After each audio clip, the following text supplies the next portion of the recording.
wakarara naye kupi? Hausi kuda? Wakarara naye kupi? Ndati wakarara naye kupi?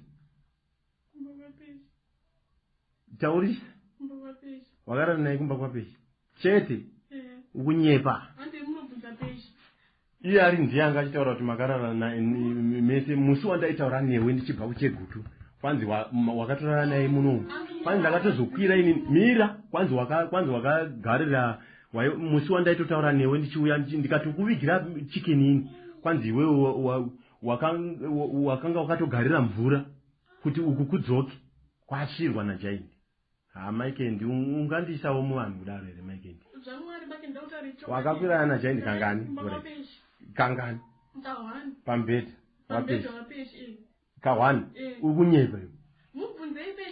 Apa ndopa uri kunyepa.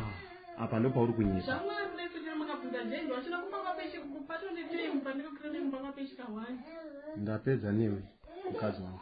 Handi wati wakarara naye kumba kwapeshi? Une shuwa kuti wakarara naye kumba kwapeshi? Kokuno makapfeka makondo unonyepa.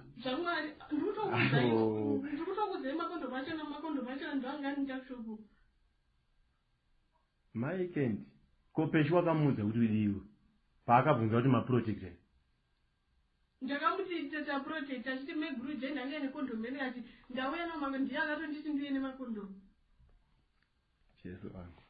Munhu uyu wandiri kutaura naye wandiri kutaura nezvake uyu anonzi Bey. Anonzi Observe Bey. Bey ndo sene. Leo pama 450 apa. Kana vanomutsvaka mukaenda paMai Wayne. Mukaenda paMai Wayne. Pa Georgia. Munotoudzwa nepaanogara. Anogara pama 450 apa aparasi. Vese manext door angu. Vakandirwadzisa. Inonzi Kumbirai Kangai district yavo. Anozvita muyuti anendori mayuti akawanda anokwanisa kundibvisa musoro. Saka ndiri kuzvisa muvanhu vese kuti ndichigara ndakatariswawo munditarisewo kuti kana ndabviswa musoro nekuda kwekusirirwa mukadzi ndobva ndabviswa futi musoro. Kana uriwo upenyu hwacho varumeka. Zvakanaka varume. Ndikatega ndizvisiye. Koma kana kuri kuzvibata ega kana munhu achirwa ndiwo tozonzwa yedu kana nyaya dzaita ndinokutaura ndikati handimbovaudzi vachazvibata vei sekuzozvibata kwamakaita izvo ndinokudzai ko ndakabata munhu achikwirwa here ke hainaakuti mukomba oshuwa munhu aikwirwa achinakirwa mumba mangu kana kupi maloji kana kupi usingandiudze itadza kunditipira ndibate munhu panzvimbo. Munhu anobatwa ari panzvimbo peshe ende haambofaziwa kuti munhu atipira munhu uyu ndiani.